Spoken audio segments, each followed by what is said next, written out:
오늘 본문 말씀은 에스더서 4장 16절입니다. 에스더 4장 16절 다 같이 봉독합니다. 당신은 가서 수산에 있는 유다인을 다 모으고 나를 위하여 금식하되 밤낮 3일을 먹지도 말고 마시지도 마소서. 나도 나의 시녀와 더불어 이렇게 금식한 후에 규례를 어기고 왕에게 나아가리니 죽으면 죽으리이다 하니라. 아멘. 에스더가 사는 시대는, 에스더서는 하나님이라는 말이 단어가 안 나타나죠. 여호와라는 단어가 한 번도 안 나타나는 게 에스더서예요. 그러니까 성경 66권 가운데 에스더서는 아주 특별한 책인데 하나님이라는 단어가 이 장에는 안 나타나요. 뭘 말하나요? 이 시대는, 에스더가 사는 지역은 사단이 꽉 잡고 있는 시대예요. 그런 땅이에요. 그래서 유다서 2장 10절을 보세요. 2장 10절 시작. 에스더가 자기의 민족과 종족을 말하지 아니하니 이는 모르드게가 명령하여 말하지 말라 하였으며. 그러니까 모르드게가 에스더를 키우고 이 에스더가 이제 이렇게 후보자로 나갈 때도 에스더에게 뭐라고 말해요? 너 절대 우리 예수 믿는 사람이라고 말하지 말라고. 예수 믿는 사람이라고 말하지 말라고. 지킨다고. 그만큼 사단이 100% 왕노릇하던 땅이었고 시기였습니다. 그런데 이 에스더서를 보면 5장 1절 2절 한번 볼까요? 지금 에스더가 왕에게 나아가는 게 지금 한 달 동안 못 나아가서 허락 없이 나아가던 죽을 판이다. 근데 결정하잖아요. 시작. 제3일에 에스더가 왕후의 예복을 입고 왕궁 안뜰 곧 어전 맞은편에 서니 왕이 어전에서 전문을 대하여 왕좌에 앉았다가 왕후 에스더가 뜰에 선 것을 본즉 매우 사랑스러움으로 손에 잡았던 금규를 그에게 내미니 에스더가 가까이 가서 금규 끝을 만진지라. 여러분, 에스더는 지금 목숨을 걸고 왕 앞에 나아갑니다. 근데 그는 예견합니다. 지금까지 궁의 법칙상 왕이 부르지 않았는데 나아가면 왕후도 어떻게 된다? 죽임을 당한다. 그런데 에스더가 그 규례를 어기고 딱 나갔는데 왕이 왕후를 보고 사랑스럽게 여기며 초청한단 말이에요. 여러분, 지금 에스더서를 볼 때, 우리가 몇 군데를 볼 때 여러분들 꼭 우리가 초점을 맞춰야 되는 건 뭐냐? 아니, 사단이 온데간데 없네, 이거예요. 지금 이 시대는, 이 땅은 사단이 100% 장악하는 시대예요. 그러니까 웬만하면 모르드게가 에스더에게 너 예수 믿는 사람이라고 절대 말하지 마. 숨겨. 그래야 네가 살 수 있어. 얼마만큼 살벌한 신앙의 핍박 속에 몰려있는 상황이란 말이에요. 그런데 에스더가 규례를 어기고 나갔는데 어떻게 한다? 삽니다. 죽지 않습니다. 따라해 봅시다. 사단이 온데간데 없습니다. 자, 두 번째 6장 1절을 봅시다. 시작. 그날 밤에 왕이 잠이 오지 아니하므로 명령하여 역대 일기를 가져다가 자기 앞에서 읽히더니 하면서 누구의 이야기를 알게 돼요? 모르드게의 이야기를 알게 되는 거예요. 지금 사단이 온데간데 없어요. 여러분, 에스더서를 보면요, 사단이 완전 왕노릇하는 때이고 지역인데 이 에스더서의 한 사건 한 사건에 이어지는 걸 보면 이 사단이 어디 갔지? 사단이 그 시대에 그 땅의 왕이었는데 이 왕은 어디 갔을까? 방해 놓지 못하는 사단의 무기력함을 볼 수 있습니다. 8장 3절로부터 5절까지 읽어봅시다. 시작. 에스더가 다시 왕 앞에서 말씀하며 왕의 발 아래 엎드려 아각 사람 하만이 유다인을 해하려 한 악한 꾀를 제거하기를 울며 구하니 왕이 에스더를 향하여 금귀를 내미는지라. 에스더가 일어나 왕 앞에 서서 이르되 왕이 만일 즐거워하시며 내가 왕의 목전에 은혜를 입었고 또 왕이 이 일을 좋게 여기시며 나를 좋게 보실진데 조서를 내리사 아각 사람 함부다다의 아들 하만이 왕의 각 지방에 있는 유다인을 진멸하려고 꾀하고 쓴 조서를 철회하소서. 그죠? 지금 하만은 무엇을 상징해요? 그 시대의 악한 영의 종이란 말, 대표란 말이에요. 그런데 이 종이 하만이 알고 유다 백성과 하만을 모르드게 다 죽여. 이게 벌써 뭐예요? 이 사단의 왕노릇하는 지역이에요. 때렸단 말이에요. 그런데 하나님이 그 모략을 패하시고 철회하게 만드신단 말이에요. 따라합시다. 사단이 어디 갔니? 우리 집에 갔나? 그렇죠? 조심해야 되겠죠. 그 다음에 또 11절로부터 13절 봅시다. 시작. 조소에는 왕이 여러 고을에 있는 유다인에게 허락하여 그들이 함께 모여 스스로 생명을 보호하여 각 지방의 백성 중 세력을 가지고 그들을 치려하는 자들과 그들의 처자를 죽이고 도륙하고 진멸하고 그 재산을 탈취하게 하되, 지금요 역전이 일어났어요. 오히려 유다인들이 지금 그들을 위협했던 백성들을 도륙하고 탈취합니다. 그러면서 17절 어떤 현상이 일어나요? 시작. 왕의 어명이 이르는 각 지방 각 읍에서 유다인들이 즐기고 기뻐하며 잔치를 베풀고 그날을 명절로 삼으니 본토 백성이 유다인을 두려워하여 유다인 되는 자가 많더라. 사단이 온데간데 안 보인단 말이에요. 에스더서는 사단이 장악하는 시기, 그 땅. 그런데 에스더서가 진행되는 사건들에 펼쳐지는 걸 보면 이 사단이 지금 아무 방해를 못 놔요. 사단이 주도권을 쥐는 곳이 하나도 없어요.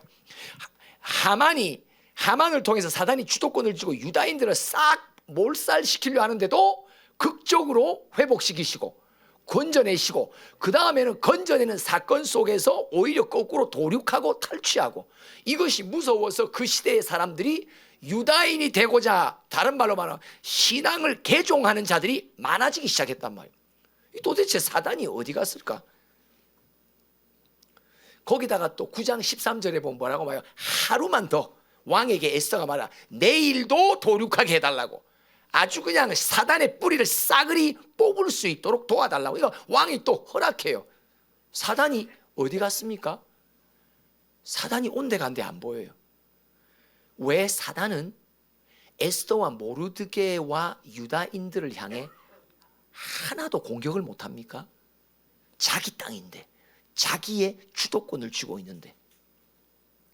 마치 사단이 포기 상태에 들어간 것 같아요. 근데 왜? 결정적인 이유가 뭐냐? 오늘 본문이에요. 에스더가 어떻게 결단해요? 죽으면 죽으리로다. 여러분, 이게 사단으로 하여금 포기하게 만들어요. 오늘 제목입니다. 나는 사단의 포기 대상입니다. 시작. 나는 사단의 포기 대상입니다. 나는 사단의 포기 대상입니다. 나는 사단의 포기 대상. 여러분 꼭 기억하시는 건요, 사단은 죽으면 죽으리로다 결단하는 자를 못 건드립니다. 왜 그런 줄 아세요? 이유가 있어요. 계시록 13장 1절 한번 봅시다. 시작. 내가 보니 바다에서 한 짐승이 나오는데 뿔이 10이요 머리가 7이라 그 뿔에는 10 왕관이 있고 그 머리들에는 신성모독하는 이름들이 있더라. 요게 가짜 예수예요. 바다에서 나온 짐승이에요. 이 가짜 예수가 3절에 어떤 모습인지 봅시다. 시작. 그의 머리 하나가 상하여 죽게 된 것 같더니 그 죽게 되었던 상처가 나음에 온 땅이 놀랍게 여겨 짐승을 따르고. 자, 가짜 예수의 특징은요, 진짜 예수는 죽으십니다. 목숨이 끊어집니다. 십자가에서 완전히 죽임을 당하는 게 진짜 예수입니다. 근데 가짜 예수의 특징이 뭐예요? 상하여 죽은 듯 하지만 진짜 죽어요, 안 죽어요? 안 죽습니다.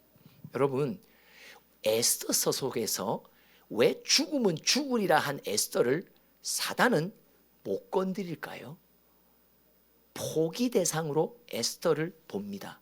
왜요? 사단의 약점이 있어요. 사단의 약점이 뭐예요? 죽기를 두려워해요. 사단은 죽기를 싫어해요. 사단이 자기 자신이 죽기를 싫어하기 때문에 인간의 약점을 잘 알아요. 우리도 죽기 싫어해요. 히브리서 2장 15절이 거기에 나오는 거예요. 시작. 또 죽기를 무서워함으로 한평생 매여 종노릇하는 모든 자들을 놓아주다. 여러분, 우리가 사단의 밥이 되는 경우에 사단의 공격 대상이 되는 이유가 있어요. 왜 그런 줄 아세요? 죽기를 무서워하면 공격 대상 됩니다. 사단이 왜 우리의 약점을 잘 아는 줄 아세요? 사단도 죽기를 싫어하기 때문입니다. 마귀는 죽는 거 가장 싫어합니다. 그래서 인간의 약점, 죽기를 두려워하는 것을 가장 잘 아는 자입니다. 그래서 사단이 못 건드리는 포기의 대상이 있습니다. 죽으면 못 건드립니다. 죽으면 죽으리라 목숨을 던지는 일꾼은 못 건드립니다. 왜 사단의 공격 대상이 됩니까? 목숨을 걸지 않기 때문에 매여 있게 됩니다. 죽기를 무서워하는 일꾼들은 사단의 종노릇으로 평생토록 매여 지냅니다. 사단은 죽겠다라고 결단하는 사람은 못 건드립니다. 왜요? 죽겠다고 결단하는 사람하고 붙어봤자 지가 죽을 판이거든. 사단은 죽기를 두려워합니다. 오늘 우리가 알아야 되는 사단의 가장 큰 숨겨진 약점, 얘네들은 죽기를 두려워합니다. 그래서 내가 죽기를 두려워하는 거하고 잘 알고 그걸 이용합니다. 에스더가 그래 죽으면 죽을게라고 결단하니까 그때부터 애써서가 4장부터 시작해서 뭐가 돼요? 계속 풀리기 시작하는데 사단이 쪽도 못 핀단 말이에요. 나는 사단의 포기 대상입니다. 3장 시작. 나는 사단의 포기 대상입니다. 나는 사단의 포기 대상입니다. 나는 사단의 포기 대상입니다. 예수님이 어떻게 이 사단을 이기십니까? 히브리서 2장 14절 이기신 방법이요. 시작. 자녀들은 혈과 육에 속하였음에 그도 또한 같은 모양으로 혈과 육을 함께 지니심은 죽음을 통하여 죽음의 세력을 잡은 자 곧 마귀를 멸하시고. 예수님이 어떻게 마귀를 이기셨어요? 죽음으로 이기셨어요. 십자가로 이기셨어요. 우리가 죽으면 마귀 이깁니다. 죽으면 마귀가 뭐라고 말하냐? 자기 명단에 포기 명단에 누구 이름이 들어간다? 내 이름이 들어갑니다. 할렐루야. 맞습니다. 마태복음 16장 25절을 읽어봅시다. 시작. 누구든지 제 목숨을 구원하고자 하면 잃을 것이요 누구든지 나를 위하여 제 목숨을 잃으면 찾으리라. 네가 네 목숨을 아끼면 너 잃는다. 잃는다는 게 뭐예요? 공격 대상이 된다. 그런데 네가 예수를 위하여 목숨을 버려버리면 그들이 너를 포기 대상이다. 나는 포기 대상이냐 공격 대상이냐? 나는 사단의 밥이냐 아니면 내가 그들이 나의 밥이냐? 에스더서가 정확하게 4장 16절 죽음은 죽으리라 이전에는 몰렸다니까요. 사단에게 매 몰려가요. 근데 죽음은 죽으리라고부터 나오면서부터 사단은 종족을 감춥니다. 야고보서 4장 6절로부터 7절 봅시다. 시작. 그러나 더욱 큰 은혜를 주시나니 그러므로 일렀으되 하나님이 교만한 자를 물리치시고 겸손한 자에게 은혜를 주신다 하여. 겸손이 뭐예요? 내가 죽은 거예요. 내가 없는 거예요. 내 안에 예수밖에 없는 거예요. 그죠? 그게 겸손이에요. 내가 종이 되었단 말이에요. 그분이 전적으로 왕으로 나를 통치하신단 말이에요. 나는 없는 거예요. 맞죠? 내가 죽었단 말이지. 이게 겸손이에요. 그러면 7절 어떤 결과가 나옵니까? 시작. 그런즉 너희는 하나님께 복종할지다. 마귀를 대적하라. 그러면 너희를 피하리라. 할렐루야. 마귀가 피해 다닌다니까. 우리 푸른교회 성도들이 주여 삼창하고 여기서 예배를 드릴 때마다 마귀는 피해 다닌다니까. 왜? 우리는 포기 대상이니까. 걔네들은 공격해봤자 나만 말려들어. 왜? 걔네들은 죽을 똥살똥해. 걔네들은 목숨 걸었어. 걔네들은 죽기로 결단했어. 죽기로 결단한 사람 절대 안 건드려. 왜요? 괜히 죽기로 결단한 사람 붙어봤자 지가 죽을까 봐. 이거 꼭 우리가 기억해야 됩니다. 사단의 약점입니다. 죽기를 싫어합니다. 죽기를 싫어한다는 말이 뭐예요? 종이 되기를 싫어하는 거예요. 내가 하나님의 절대적인 통치를 받기를 싫어하는 거예요. 그래서 타락한 천사예요. 반역한 거예요. 왜? 죽기를 싫어하니까. 나 자신이 내가 통치하기를 원하니까 죽기를 싫어한 거예요. 그래서 하나님의 절대 통치 속에 들어가서 내가 목숨을 거는 사람에게는 절대 사단 못 건드립니다. 나는 포기의 대상이요? 아니면 공격의 대상이요? 포기의 대상, 공격의 대상. 공격의 대상, 포기의 대상. 우리 한번 주여 삼창합니다. 약속의 자녀 요셉의 태를 하나님이 예정하셨는데 그 태를 맡고 있던 마귀가 언제 도망갑니까? 그렇지 않으면 죽겠노라 이러니까 도망간단 말이야. 그죠? 라헬을 통해서 요셉이 탄생돼야 되거든요. 요셉을 통해서 애굽의 출애굽의 역사를 일으켜야 되잖아요. 하나님은 이미 아브라함 시대 때부터 이미 17장에 보면 이 백성들 12지파가 큰 민족을 이루어 어떻게 애굽에서 나올 것까지 다 예언돼 있거든요. 누구를 통해? 요셉을 주님께서 알고 계신 거예요 이미. 근데 요셉은 누구 태에서 난다? 라헬. 그러니까 라헬의 태를 막는 거는 하나님의 섭리 속에 있지만 누가 방해하는 거예요?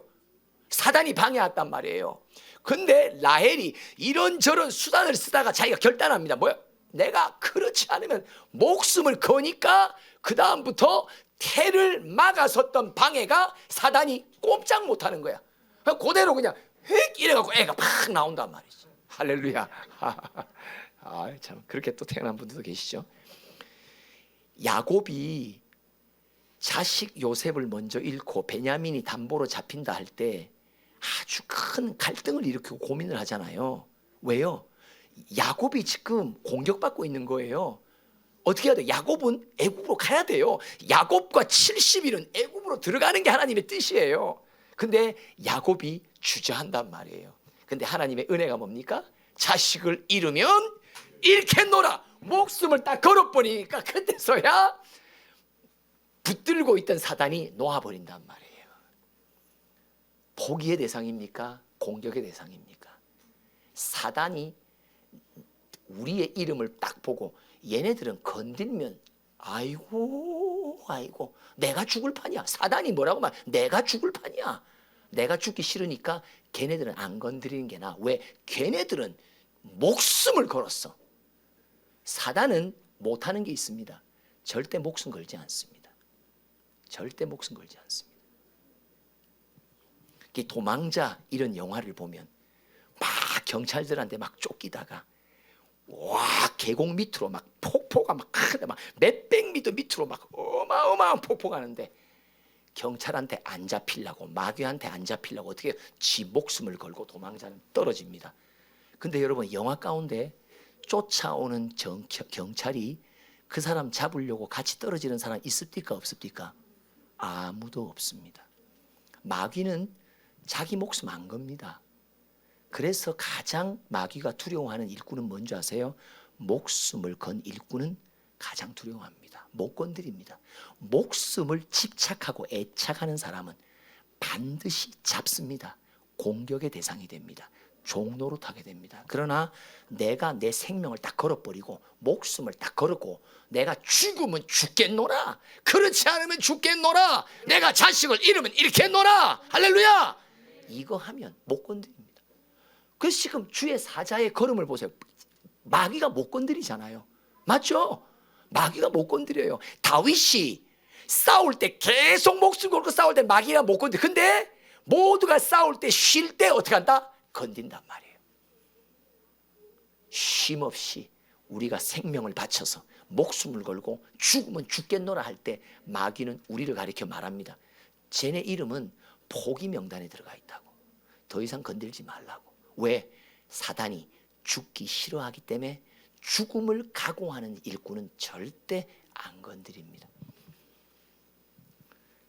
포기 대상이 됩시다. 기도합시다. 하나님 아버지,